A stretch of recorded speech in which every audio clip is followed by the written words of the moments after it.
এটাকে আমরা ধারণ করতে পারি এবং সেই লক্ষ্য বাস্তবায়ন করার জন্য আমরা কাজ করতে পারি।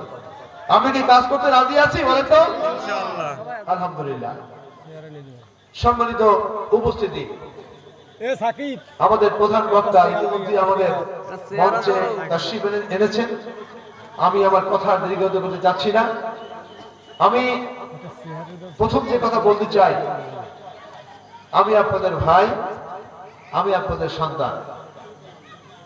আমি এই গ্রামে এই এলাকায় জন্মগ্রহণ করেছি, বেড়ে উঠেছি। আপনাদের সাথে নিত্যদিনের আত্মিক এবং হৃদয়ের লেনদেন আমার সাথে পূর্ব থেকেই ছিল, এখনো আছে, ভবিষ্যতে থাকবে ইনশাআল্লাহ। ইনশাআল্লাহ।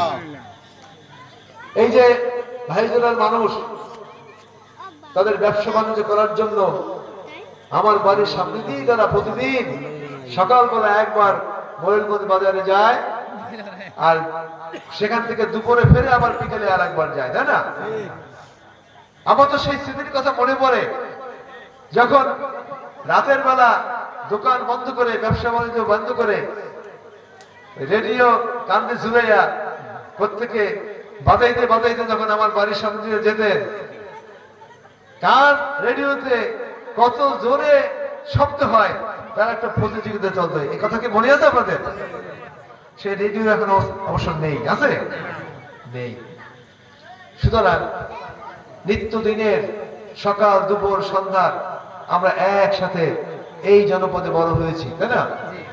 আমরা একসাথে সকল ন্যায়ের পক্ষের আন্দোলনে একসাথে শরীক ছিলাম, ছিলাম কিনা বলেন? ময়ূরগঞ্জ শরণখোলায় আমরা একসাথে ন্যায়ের পক্ষে কাজ করেছি, অন্যায়ের বিরুদ্ধে কাজ করেছি, তাই না? আমরা কখনো কোন জালিমের পক্ষ অবলম্বন করি না, কথা ঠিক কিনা বলেন? আমি এবং আপনারা, আমরা বেড়ে উঠেছি এই মাটিতে। আমরা কি কখনো কোন অন্যায়ের পক্ষে, নির্যাতন নিষ্পেষিত মানুষের বিপক্ষে যে কোন জালেমের পক্ষ অবলম্বন করেছি? করি নাই।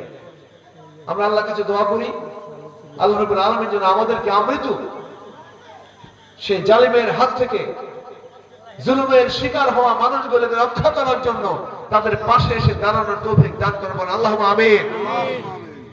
এই কাজ যদি করতে হয় তাহলে কি একা একা করা সম্ভব বলেন? একা একা করা সম্ভব নয়। অন্যায়, অত্যাচার, নির্যাতন, নিষ্পেষণ, তারপর হচ্ছে কালো জগৎ, কালো রাস্তার যারা থাকে তারা কিন্তু সংঘবদ্ধ ভাবে এই কাজগুলো করে।